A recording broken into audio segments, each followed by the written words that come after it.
We kind of mentioned learning recognition, and learning recognition is inclusive of things like credit for prior learning assessments, and other ways that you may be able to recognize and acknowledge the learning that students come with.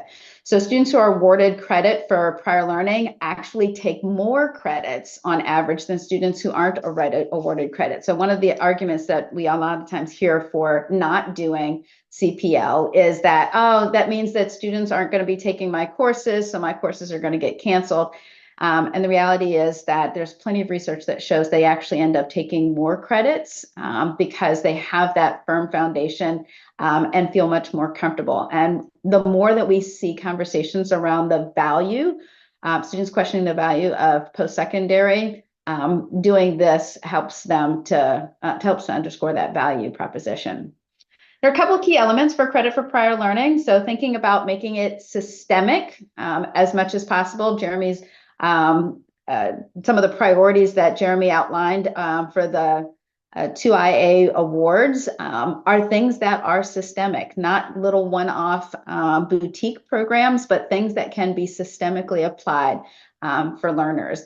And when they're systemic, they're a lot less likely to cause disparities between those that have and those that have not.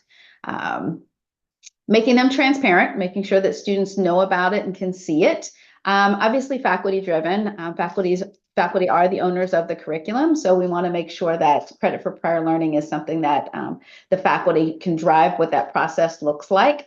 And then collaborative as much as possible, because when you collaborate to create these systems and structures, then more folks know about it and more folks can communicate about it to the learners.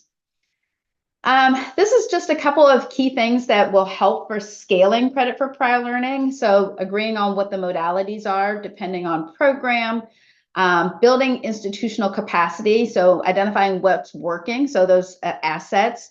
Again, talking about the faculty owning it, so having a steering committee that it regularly, as part of a normal business rhythm, looks at this information and updates it, because we end up with new credential programs, new programs at our institutions, and new programs and workforce careers out there, and creating what does it look like if a student comes in with advanced manufacturing experience? How can we parlay that into credit that they can apply toward an associate degree or a bachelor's degree?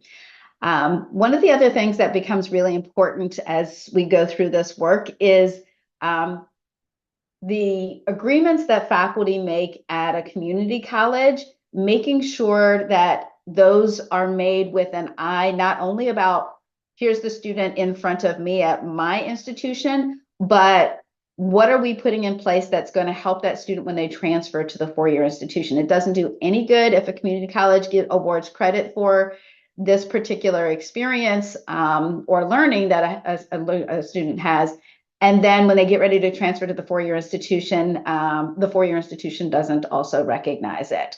That has the student starting over again, which is less productive and certainly does not accelerate a student's progress.